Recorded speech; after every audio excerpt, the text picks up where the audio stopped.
Oke, Assalamualaikum. Jadi pada video kali ini, aku bakal share ke kalian pembahasan soal SKB 2024, Formasi Pengelola Sumber Daya Air, yang tentu udah sesuai sama peraturan materi pokok SKB 2024 terbaru ya teman-teman. Nah, jadi soal-soal ini berdasarkan materi yang udah dikeluarkan oleh pemerintah pada tanggal 4 November 2024 kemarin oleh Menteri Pendayagunaan Aparatur Negara. Jadi apa aja sih materi pokok SKB Pengelola Sumber Daya Air? Ya, jadi ada dua kompetensi ya yang harus diperhatiin. Jadi ada kompetensi umum dan juga kompetensi khusus. Untuk kompetensi umum itu ada dua, kebijakan atau peraturan perundang-undangan terkait pengelolaan sumber daya air. Dan juga teori-teori pada bidang keilmuan yang terkait pengelolaan dan pembangunan infrastruktur sumber daya air. Nah, untuk kompetensi khusus itu spesifik ya, pengelolaan sumber daya air, pengelolaan sungai, daerah pantai, drainase utama perkotaan, daerah irigasi, daerah rawa, daerah air tanah dan air baku, bendungan, dan juga tampungan air lainnya seperti danau, situ, atau embung. Oke, paham ya teman-teman? Jadi itulah materi pokok dari SKB Pengelola Sumber Daya Air yang juga tadi teman-teman bisa download list materi ini di deskripsi gratis. Oke, kita mulai aja ke soal nomor 1. Oke, soal nomor 1. Apa tujuan utama dari Undang-Undang Nomor 17 Tahun 2019 tentang Sumber Daya Air?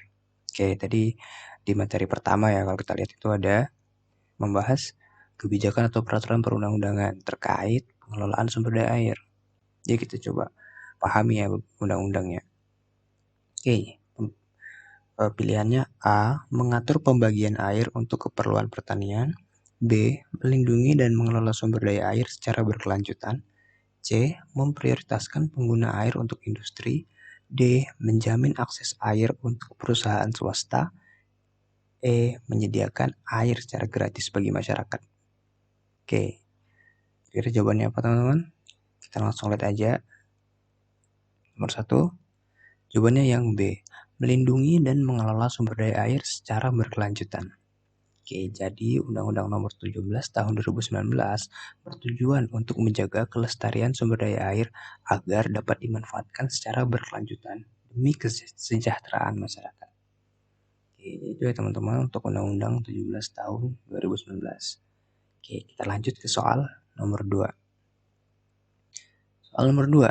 Dalam pengelolaan sungai, salah satu pendekatan yang penting adalah One River, One Plan, and One Management.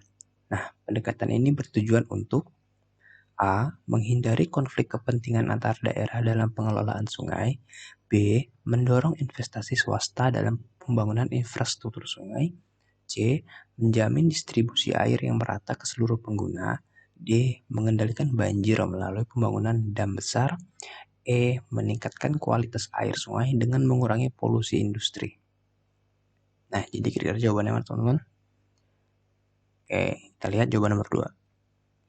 Jawabannya A. Menghindari konflik kepentingan antar daerah dalam pengelolaan sungai. Jadi pendekatan One River, One Plan, One Management mengintegrasikan pengelolaan sungai secara menyeluruh untuk mencegah tumpang tindih kepentingan antar wilayah.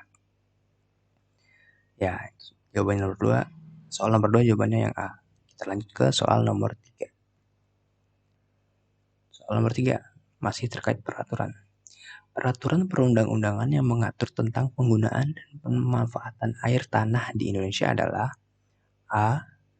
Peraturan Perundang-undangan Nomor 12 Tahun 2021, B.